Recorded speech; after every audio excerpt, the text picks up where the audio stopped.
Porque eu não gosto da ideia de que seja fácil. Eu falo que qualquer um que te falar que é fácil é um mentiroso. Por outro lado, qualquer um que te falar que é impossível é um sabotador de sonhos. Siga a luta independente de quão complexo seja a caminhada, de qual é a sua idade, qual é a cor da sua pele, de quantas pessoas te apoiam, etc. Siga a sua caminhada porque é possível. É difícil pra caramba, mas é possível. Porque quem conseguiu, quem tá falando isso é um comum. Não é um cara extraordinário. É um cidadão comum de resultado extraordinário. Olhe pro resultado que é extraordinário, mas lembre-se sempre que é um cidadão comum. É um cara que até 40 anos de idade tinha água pra vender na praia. E esse cara hoje foi em todos os continentes do mundo levar a mensagem dele. Então é possível. Seja complexo, seja fácil, seja mais ou menos complexo, é possível. É possível e é possível. E aí eu provei essa parada com a minha caminhada. Quando se nasce na condição que eu nasci, o sucesso nosso é outro. Não pegar num fuzil já é ser bem sucedido. Não ser o próximo corpo estendido no chão já é ser bem sucedido. A sua mãe não ter que te visitar em uma penitenciária já é ser bem sucedido. Os nossos primeiros milhões é isso. Sair da fome, da miséria, da escassez, isso já é milhão na conta pra quem nasceu na realidade que eu nasci. Então tem duas maneiras de ser milionário. Uma delas é propriamente tendo R$1 milhão em nota lá na sua conta. Outra é nascer na condição que eu nasci e chegar aos 40 pela porta da frente, sem ter pisado na bola comigo mesmo e ter proporcionado ao meu pai aquilo que eu não queria que a minha filha proporcionasse a mim. Então era o primeiro milhão. E eu passei muita dificuldade na vida. E um dia eu cismei que eu queria comer carne, só fazendo um link rápido como eu comecei. À vontade. Eu cismei só aos 7 anos de idade que eu queria comer carne, né? Porque a minha condição era muito adversa. Meu pai comprava o básico e o básico nem sempre vinha o que a galera comia, né? Era o básico mesmo, macarrão, feijão, arroz. A ideia era matar a fome e não satisfazer a vontade, né? Você vai comer o que tem e ser grato por ter aquilo na mesa. E aí um dia eu tive curiosidade de conhecer carne. E aí eu perguntei na escola, os meus amigos que estavam falando sobre carne, o que era aquilo, eles riram de mim. E aí quando alguém ri de você, você tem duas possibilidades. Achar, cara, realmente eu sou um bobo mesmo, achando que carne é pra mim. Ou fazer daquilo uma injeção de ânimo e falar, peraí, cara, por que estão rindo de mim? Por que alguém tem acesso a algo que eu não tenho? E eu fui pra segunda opção. Fui pra casa, perguntei pra minha mãe o que era carne. Ela falou, carne é uma parada, me explicou o que era e falou que não fazia parte do cardápio básico de quem nasceu na realidade que eu nasci. E aí eu falei, e o que eu tenho que fazer, mãe, se eu quiser conhecer essa tal carne? Ela falou, você tem que ter dinheiro. E pra ter dinheiro você tem que trabalhar. Só que você tem 7 anos de idade, ninguém vai te empregar nessa idade. Eu falei, não, mãe, então não tem problema. É só eu trabalhar que eu chego a esse tal dinheiro e eu chego a carne. Ela falou, não, se você chegar no dia, você chega o que você quiser, inclusive carne. E aí eu falei, tá, então eu vou trabalhar. E aí plantei minha primeira horta com meus irmãos, que era o que dava pra fazer no carne no lugar que eu tava. Plantar uma horta mesmo de alface, couve, almeirão. E aí fui pra rua vender alface e consegui comer meu primeiro pedaço de carne. Só que quando eu comi meu primeiro pedaço de carne, eu tinha lembrado que na minha rua tinha um cara que tinha um quichute. E aí esse garoto tinha um quichute e eu não tinha. E aí eu percebi que se eu conseguia comprar carne, eu conseguia também comprar o quichute. Aí quando eu cheguei no quichute, eu vi que eu dava pra comprar também a conga, que era acima do quichute. Eu comecei a entender que bastava eu ter um desejo e disposição para fazer qualquer coisa dentro de um viés de honestidade para alcançar aquele desejo. E aí eu descobri que a mágica era essa. Eu traço um objetivo, eu traço um planejamento para alcançar esse objetivo. E aí comecei a sonhar outras coisas. Então, o dia que eu entendi a necessidade real do conhecimento, e eu vi que o meu tempo estava passando, eu falei, cara, eu tenho menos tempo para chegar. Eu vou ter que ter 10 vezes mais empenho. Aí, nessa época, eu cheguei ali 4 livros por semana. Porque eu tinha que fazer mais. O empenho que eu tinha até naquele degrau não só me conduziria a resultado baseado naquele nível de empenho. Esforço mediano, resultado mediano. Esforço extraordinário, resultado extraordinário. Então eu dobrei meus esforços. Então o relacionamento é o precioso. 20% de qualquer coisa é talento, 80% é relacionamento. No futebol, inclusive, vários não conseguiram chegar porque eram bons jogadores, mas péssimos em relacionamento, em postura, e aí fica pelo caminho. Eu sempre usei o controle emocional ao meu favor. E por não desenvolver o controle das emoções, a galera não consegue suportar o caos. A galera não consegue suportar uma vaia no Maracanã. A galera não consegue suportar alguém falando que você é a crise. A galera não consegue suportar uma adversidade. Então eu sempre fui emocionalmente controlado. Porque pra mim, Diego, tudo é sala de aula. Eu enxergo, porque eu não tive a oportunidade de fazer faculdade, então eu fiz a faculdade da vida. Eu aprendi na faculdade da vida que é tudo sala de aula. Qualquer situação que me acontece é uma aula que eu preciso tomar nota. Isso aqui eu quero pra minha vida, isso aqui eu não quero pra minha vida, isso aqui eu descarto, isso aqui eu levo. Você Então, se denomina mensageiro aprendiz, né? Mensageiro aprendiz sempre. Então é uma escolha difícil pra caramba? É, porque pra desenvolver essa mentalidade que tudo é sala de aula, você tem que ter o cuidado que eu tive com a minha própria caminhada. Eu entendi que eu precisava ser o ator principal da minha própria caminhada. Eu não esperei alguma coisa acontecer pra que eu acontecesse.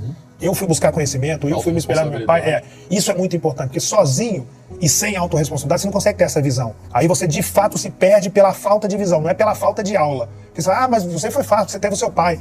Tomara que você tenha a oportunidade de ser criado com o seu pai. Mas se você entender a sala de aula da maneira que eu entendi, você consegue perceber a riqueza que tem naquele lugar e escolher a aula exata e o aprendizado exato que você vai levar para a vida e o que daquele lugar não te representa como objetivo de vida. Se você nasce munido de saúde plena, se você nasce numa condição adversa, independente de onde você nasceu, pode ter sido culpa ou circunstância de quem veio antes de você. Agora, munido de saúde plena, se você morre na condição que você nasceu, aí foi escolha sua. Você precisa entender isso. Eu entendi isso muito rápido. Munido de saúde, porque tem situações e situações. Agora, munido de saúde plena, você precisa entender a aula. Você precisa entender que se você morrer na condição que você nasceu, foi escolha sua. Você tem que entender isso. No Brasil, nos ensinaram a abominar quem alcança resultado. É meio que assim, eu adoro você, desde que você não alcance mais do que eu.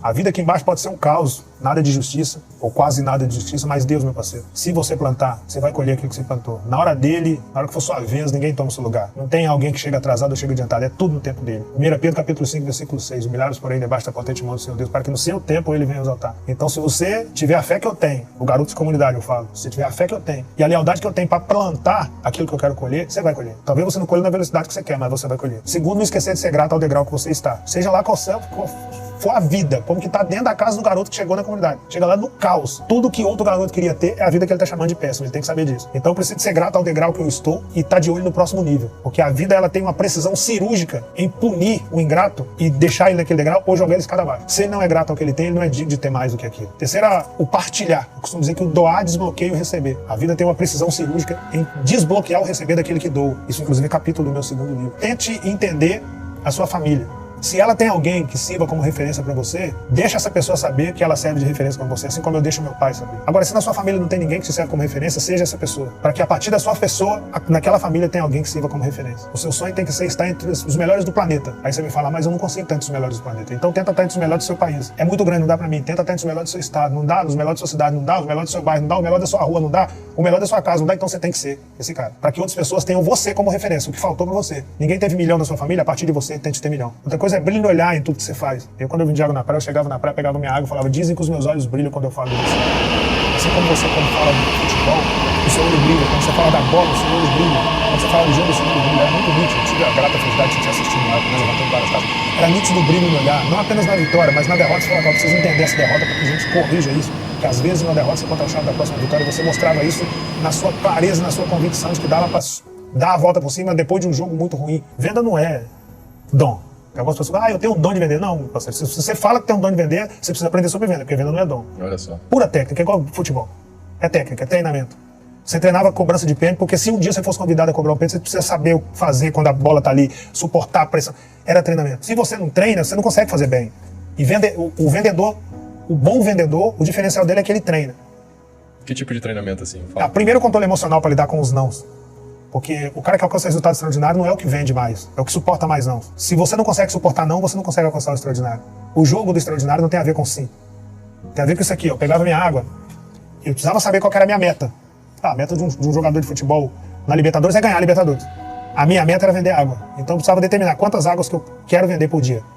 Eu determinei que eu ia vender 10 amarrado, farto, mala de água, que é aquela que vem 12 dessas. Meta ambiciosa? Ambiciosa, não é fácil não, é pra qualquer um. Porque a meta fácil qualquer um faz, eu não sou qualquer um. 120 garrafas de água por dia. Aí o que eu precisava saber para vender 120 garrafas de água? Eu precisava saber quantas vezes eu tinha que oferecer cada garrafa de água até que eu conseguisse vender uma. Eu descobri que eu tinha que oferecer 30 para vender uma. Ou seja, eu tomava 29 nãos para chegar em um sim. Aí o que eu tinha que fazer? Eu tinha que pegar minha meta, que era 30, e multiplicar pela quantidade de vezes que eu tinha que oferecer água. Ou seja, 120 vezes 30, 3.600. Aí eu multiplicava 120 vezes 29 nãos, 3.480. Aí eu descobri que para vender 120 garrafas de água, eu precisava ir para a praia todos os dias para oferecer minha água para 3.600 pessoas, tomar 3.480 nãos para conseguir vender 120 garrafas de água. Então eu não saía de casa tentando vender água, eu saía de casa tentando suportar os nãos, todo dia. E isso era técnica. Sim. Esse nome disso é taxa de conversão. O cara que não tem isso, ele toma 10 não e fala, não, cara, leva a mão, né? Você vai vender água, é muito bonitinho, mas não é para mim não. Amanhã eu vou imprimir os currículos, vou botar numa loja, vou tentar na CLT. Cara, você vai ter que vender o currículo. O que você sabe fazer? Eu sei limpar o chão, você vai ter que vender essa habilidade. Você vai colocar 10 currículos e vai tomar 10 não e vai ter que colocar o 11º, é a mesma coisa da praia, não adianta. Então, suportar os nãos é um dos grandes segredos de quem alcança o extraordinário em qualquer área. E qualquer pessoa que alcançou o extraordinário fez isso vendendo. No Brasil, se colocou na mente das pessoas que o vendedor é um cara que tentou de tudo na vida, deu errado em tudo e por isso ele trabalha com venda. E é mentira. Quem deu certo, vendeu para dar certo. E quem está trabalhando com venda, propriamente dito, vendendo uma camisa, uma caneca, uma caixa, uma água, ele está na profissão das profissões, a única que não vai envelhecer. As pessoas têm mania, no Brasil, de determinar até onde você pode ir. E nós temos mania de entender aquilo e aceitar aquilo de fato. Então, quando aquele cara fala que eu sou a crise, eu tenho duas opções. Aceitar, caramba, cara, realmente eu sou um lixo, né? Tenho 40 anos de idade, eu vendo água na praia, não tenho uma casa para chamar de minha, como o básico do básico, ando muito simples. Então, eu sou um lixo mesmo. Ou falar, não, peraí, cara, você não entendeu, você não sabe com quem você está falando, você não sabe quem você está chamando de crise. E aí eu uso aquela indignação a meu favor, porque eu sempre falo que não é o que a vida faz com você, é o que você faz com o que a vida fez com você. Então, a soma dos limões que me jogaram, eu fui fazendo limonada.